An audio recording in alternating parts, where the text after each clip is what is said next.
My last video was a sort of tribute to the late Ray Stevenson. If you haven't heard, the Ahsoka series, The Clone Wars, and the Star Wars Rebel actor passed away at the young age of 58 years old on Sunday, May 21st. If you want to see my tribute video and what he said about his character in the Ahsoka series, I'll leave a link in the description. I don't want to go on and on about it, even with as sad as the news has been for me. But again, my deepest heartfelt condolences and love to the ones closest to Ray Stevenson. As I did talk about a cryptic message that Ray Stevenson passed along at Star Wars Celebration regarding the ambiguity of his character Baylan Skoll, I wanted to further that conversation today. Ray Stevenson said you don't know where he's from or if he's good or bad. Early rumors started circulating that Baylan Skoll had been recruited by Grand Admiral Thrawn to work with him. Whether that's true remains to be seen. Typically, I don't give much weight to rumors. Most of them end up being false, so I don't get my hopes up. But given the scenes that we are shown in the Ahsoka series trailer, Ray Stevenson's character is likely working with Thrawn, or at least affiliated with him to some degree. But there is so much more to what his character and that of Shin Hati, portrayed by Ivanna Sakhno, could be. Before I go on, here's a really quick shameless plug from our sponsor, me. Hit the subscribe button, turn on notifications, and give the video a big stupid thumbs up. It really does help get my message across the Star Wars fandom. If you subscribe and like the video, it will give you a sense of happiness and euphoria, unlike anything you've experienced. It'll make your family love you more, and your water will turn to beer. Yeah, beer. And the type of beer you get is up to the will of the Force. If you get O'Doul suddenly shooting out of your shower, not my fault. If you don't subscribe and like, I'm sure your family will still like you just fine, and water will be good enough. But it's better to be safe and subscribe anyway. Okay, let's get back to who Baylan Skoll and Shin Hati may be.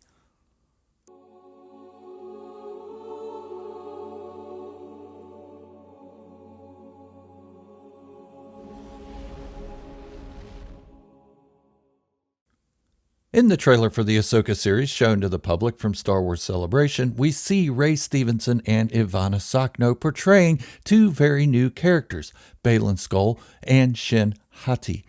Both seem to be antagonists to Ahsoka Tano. This doesn't necessarily mean they are villains, and there are clues that show us that maybe they aren't villains in the strictest of senses either. Ray Stevenson was at Star Wars Celebration and spoke of his character.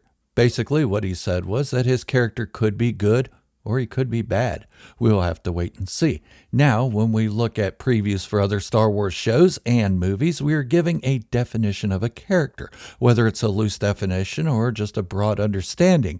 For instance, there was no doubt that Moff Gideon was a villain, even before The Mandalorian Season 1 aired.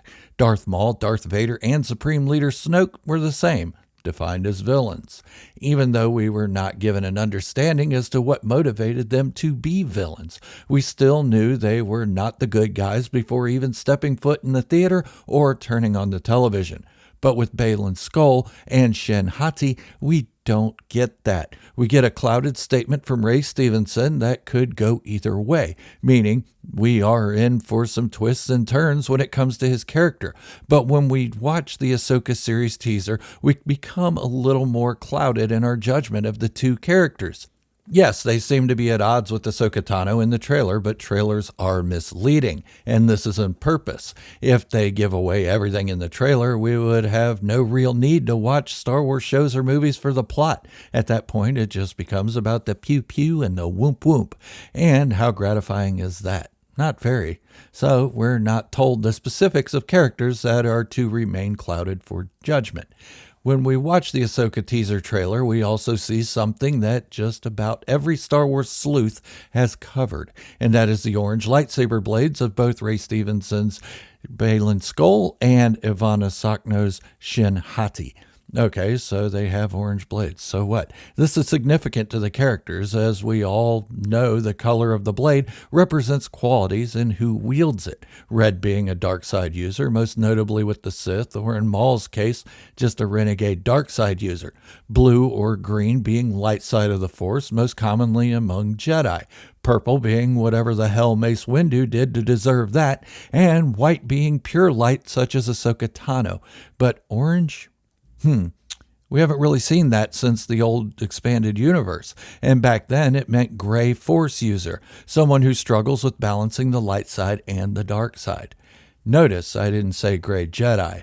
That's kind of an oxymoron term. Jedi are the light side. That is their teaching. Not dabbling with anything to do with the dark side of the Force because it leads to the dark side dominating their destiny. But there are those who have done it. See the Bendu. But he's more of a balance between the two. The Bendu is the one in the middle. And that's what the orange lightsaber blades represent. A middle, dark and light. Not committing to either side, Jedi or Sith.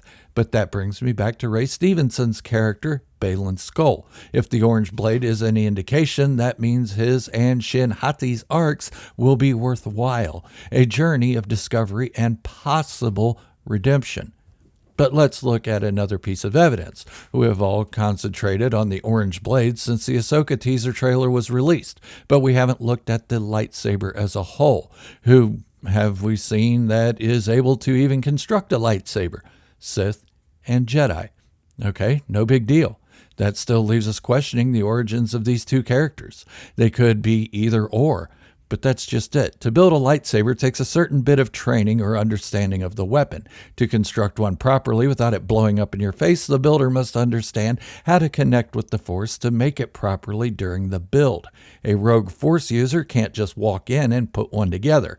First, finding the kyber crystal is daunting enough of a task.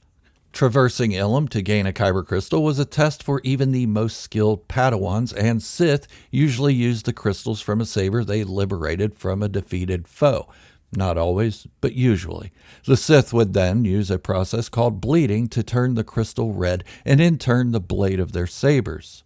But the blades of Baylan Skoll and Shin Hati's lightsabers are not red.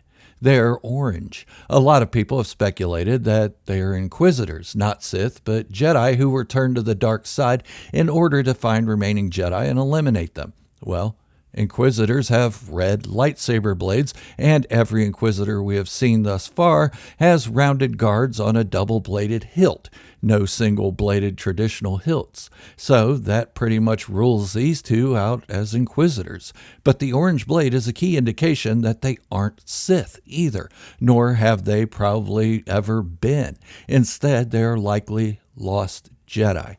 Jedi who have been so disillusioned due to running and hiding for so long that they have lost their way, running and hiding from the Empire, even hiding their abilities until a suitable moment where they wouldn't have to hide it anymore. And where's a good place to be a Jedi or Force user without fear of the Empire? Well, we know the Outer Rim isn't safe. We see that in the Kenobi series on Tatooine. Where could former members of the Jedi Order find themselves that offers a bit of privacy? The unknown regions, of course. Neither the Empire nor the Republic had a way of navigating this area beyond the Outer Rim and was largely left alone. It isn't hard to imagine a Jedi running without direction from the Empire and ending up in the unknown region, a region where Force sensitivity isn't quite understood, where Chiss females have a certain degree of Force sensitivity at an early age but lose it when they are going into their teenage years. Yes, this is a fact. If you haven't read the Thrawn novels, I'd suggest you do so. But there is one Chiss who has a better understanding of the Force than almost anyone else in the unknown regions. And that Chiss is none other than Grand Admiral Thrawn. It really isn't a far stretch to think that Baylan Skoll and Shin Hati have been hiding out in the unknown regions before Thrawn returned after the Empire's failure at Lothal. While working for the Empire, Thrawn got to know how Jedi were. He also got to know Sith. And if you have read the Thrawn novels, the Chiss are alert of everything in the unknown regions. Rumors of two beings with extraordinary abilities would catch attention. Yes, even among the billions living in the region. It only takes one person to see them, and the Chiss would be informed. Even if they were rumors until Thrawn returned, Thrawn would know exactly what they are and take interest. With two lost Jedi, Thrawn would not hesitate to recruit them in the defense of the Chiss ascendancy, even at the hesitation of the Chiss leadership. And maybe what we see in the Ahsoka trailer isn't Baylan Skoll attacking Ahsoka Tano, but rather defending himself or someone else. Thrawn. Thrawn being the one to take them in, respect their abilities, and would gain a certain amount of loyalty from Ray Stevenson's Baylan Skoll and Ivanna Sakhno's Shin Hati, two lost Jedi who would rather not return to the old ways of the Jedi Order due to being betrayed by their own government. The Chiss, or merely just Thrawn, have embraced them. But not everyone in Star Wars has to be a Jedi, Sith, or Mandalorian. It could be that these two new characters are completely different from a faction we've seen before, but the fact that they carry lightsabers seems to point to at least former Jedi. Okay, I know this is purely speculation, but there are clues to suggest this theory. I never let my own speculations become an expectation, and you probably shouldn't either. If it doesn't play out this way, it's fine with me. I just can't wait to see Ray Stevenson in live action in Star Wars.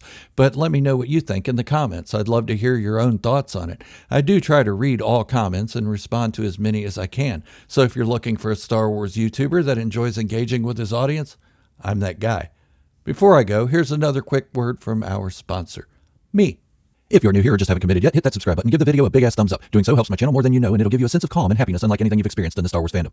Warning, subscribing to this channel will not make your family love you more. Unless you experience that happiness mentioned, then your family will see a change in you and be more willing to let you collect Star Wars stuff. Subscribing will also not turn your water to beer, unless somehow this channel is the key ingredient to making your personal beer in your personal microbrewery. But maybe it will help due to the happiness factor. But just in case, subscribe anyway.